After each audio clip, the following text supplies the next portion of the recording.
OK, now we come to our regular spot on extreme sports. And this week, our fearless reporter, Tom Walker, has been trying out something called indoor skydiving. And he's with me now. Tom, what's this all about? Well, it's the same as skydiving. Jumping from an aeroplane and free-falling through the air without opening your parachute for some time, except that you do it in an indoor wind tunnel. And there's no plane and no parachute, and so I was told, no danger. So it gives you a taste of doing an extreme sport, but it isn't quite so extreme. Right. Now, where did you do it? I did it in a vertical wind tunnel at an adventure sports centre called Runway. What exactly is a vertical wind tunnel? Well, it's a tunnel that gets filled with air. The air is provided by 4 enormous industrial fans, of a kind that usually provide air for underground systems.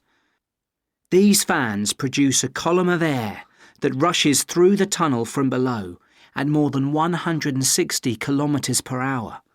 When you're in the tunnel, you float on this air. The machine has been described as being like an enormous hairdryer. It allows you to fly as if you had fallen from a plane, but you are only 2 metres off the ground. And it's completely safe, is it? Yes. There are bars across the top of the tunnel to stop you flying off, up and out of the tunnel. The tunnel is 4 metres wide and has glass walls. The only small problem you might have is that you keep bashing into these walls. But you're not really going to hurt yourself a lot by doing this. The only injuries you are likely to get are sore elbows and knees. In fact, it's so safe that the centre is open to anyone over the age of 4. In America, where the idea was invented by the military in 1994, pensioners in their 80s regularly have a go. Wow! So how did you get on when you went there?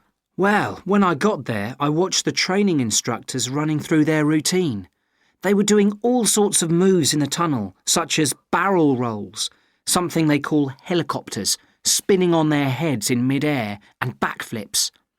Watching them do all that before I went into the tunnel left me feeling a little anxious, even though I knew the tunnel was safe. And the roar of the electric motors that power the fans, like a plane taking off, and so loud you need earplugs, added to my fear. What happened when you went into the tunnel? Like all beginners, I was given a couple of 2-minute sessions in the tunnel, which seemed short, but since the average free fall from a plane lasts only 1 minute, you realise it is more than plenty. Held down by my instructor, I floated in the position I was told to keep to, with my hands out in front of me as if I was holding a ball of air for the whole session. The only time he had to correct me was on the occasions I threatened to fly out of reach or, as if by instinct, disappear out of the entry-exit door. Sounds exciting. Yeah, it's great fun. In fact, the person who came up with the idea and set up the centre calls it a smile machine, because nobody can go into the tunnel without smiling. So you recommend it? Yes, it's just like real skydiving, except that you don't have the view, or the expense. And it's good both for beginners and extreme skydivers. In fact, in some places it has developed into its own sport, known as body flying. There are already competitions in that sport. Thanks, Tom. If you want to find out more about the wind tunnel, please click on our website. Part 2. As someone who didn't even own a pair of running shoes until I was in my 20s, I think I'm well placed to talk about the virtues of taking up running. After a childhood and youth spent, or misspent, avoiding physical activity and sport at all costs, I am now, a decade and a half on, fitter and healthier than ever, and have completed more than 100 races, including 10 marathons. Through my running, I have gained a wonderful sense of independence, greater confidence, discipline and focus, a sanctuary from daily stresses, and some great friendships. I can't quite remember what it was that first motivated me to go huffing and puffing my way around the block, but whatever it was, I'm thankful for it now, and that's why I'm so keen to persuade you to do the same. you'll find that no other exercise variety gets results as fast as running. Give it a go, and I promise you 3 things. Firstly, every muscle from the waist down will become stronger, tighter, and firmer, while excess body fat will be sent marching. Secondly, you'll feel great about yourself. You'll have more energy, you'll feel alert and focused, and you'll experience a real sense of accomplishment as you gradually become fitter and stronger. Finally, you'll find that running is very easy to fit into your life. Unlike that exercise class, you don't have to be somewhere dead on 6 o'clock. Unlike swimming, you don't have to get to the pool before closing time. Unlike tennis or squash, you don't have to rely on someone else to make it happen. You can go for 15 minutes at lunchtime or grab half an hour in the morning. You can hit the city streets or head for the park.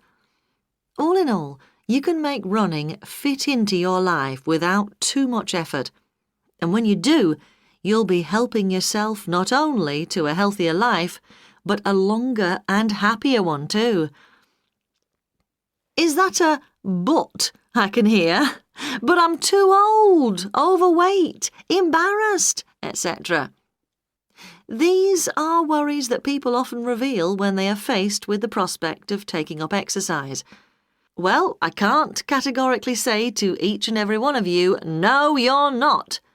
But I can tell you that I know people who have become runners in their 40s, 50s, and 60s, and only wish they'd done it sooner. I know people who've gone out running in the streets in bad weather and risked funny looks from passers-by in order to give running a go, and now wouldn't give it up for the world. After all, one of the greatest pleasures in life is overcoming fears and obstacles.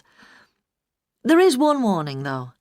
To reap these benefits, you have to approach running with patience and respect. Try to achieve too much too soon, and you'll end up aching, disillusioned, and possibly even injured. The golden rule is to start slow and progress one step at a time. Some people improve quicker than others too, so don't compare your progress to anyone else's. Now we come to technique. If you remember only one thing about running technique when you're out there, remember to relax. It's impossible to run if you aren't relaxed. Unclench your fists, relax your jaw, keep your shoulders loose. Think up before moving forwards. This helps you stay light on your feet and makes you run tall rather than sinking into the hips. Remember to use your arms. Picture them as pistons propelling you forwards. Keep them bent to roughly 90 degrees. It's particularly important to think about your arms if you hit an incline.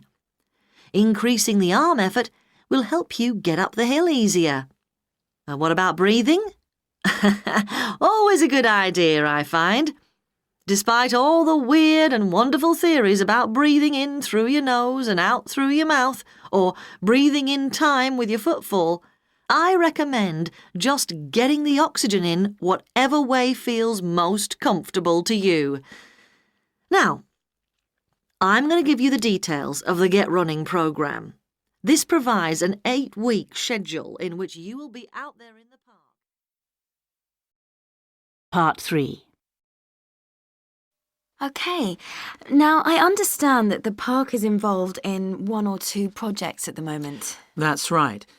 Since 1994, we've been working with various partners to raise money and help coordinate something called Project Lifeline. This project involves sending teams to villages which border the Serengeti National Park in East Africa to vaccinate domestic dogs against canine distemper virus, CDV, and rabies.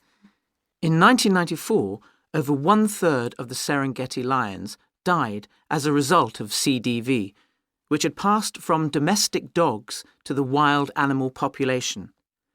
In addition to that, We are currently taking part in the Atlantic Rainforest Project and supporting the Community Conservation Project. So you're obviously concerned about environmental issues. Yes, the park continuously monitors its environmental impact. To do that, we have our own independently written environmental management system, which is now being used as a model by other organisations across the UK so that they can establish their own.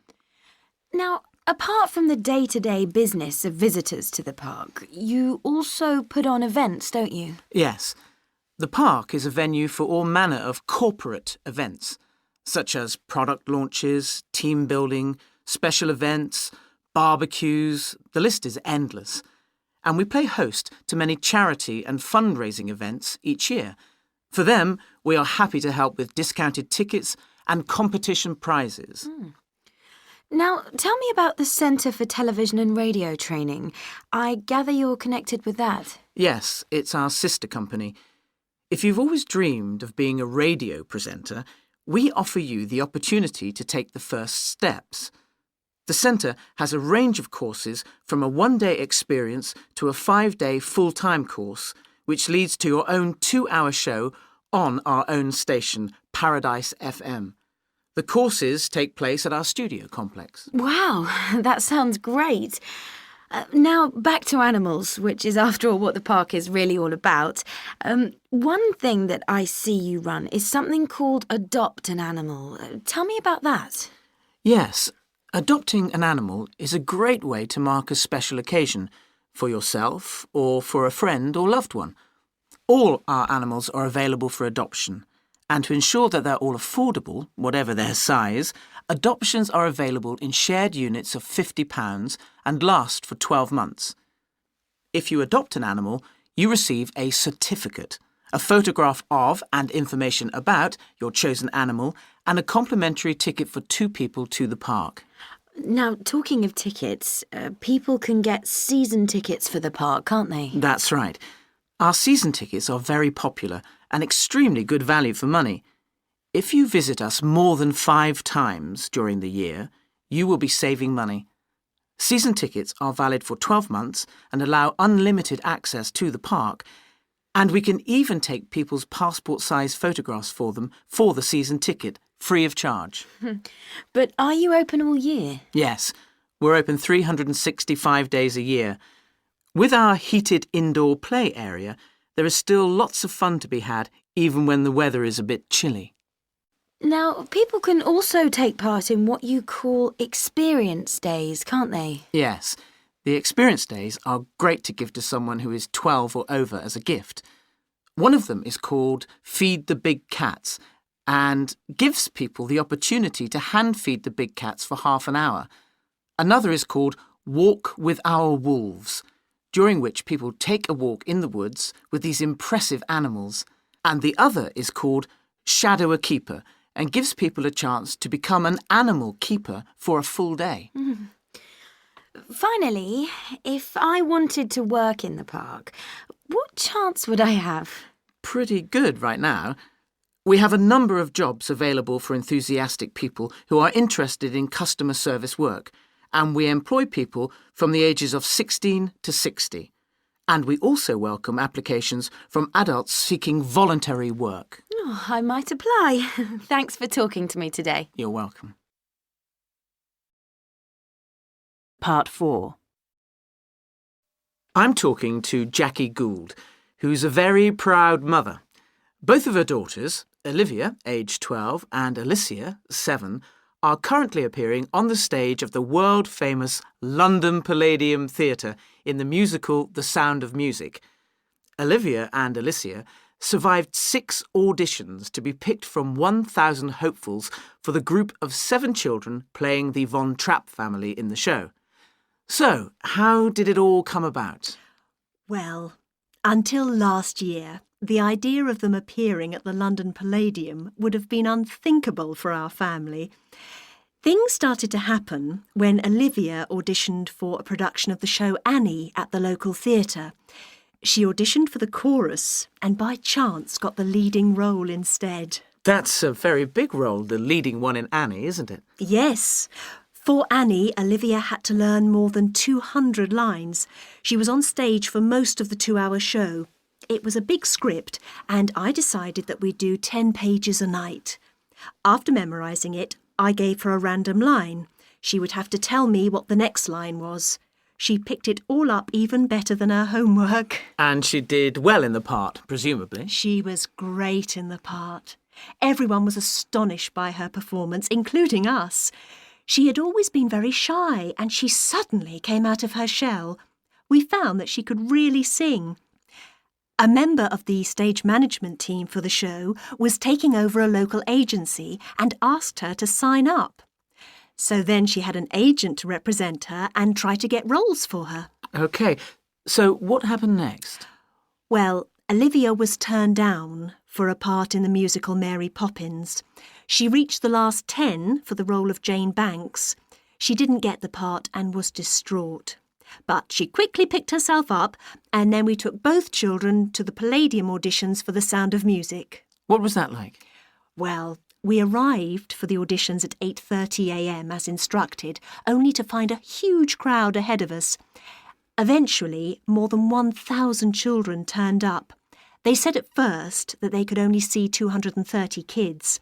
We were at about number 250, and with a visit to our local festival planned for the next day, we couldn't come back.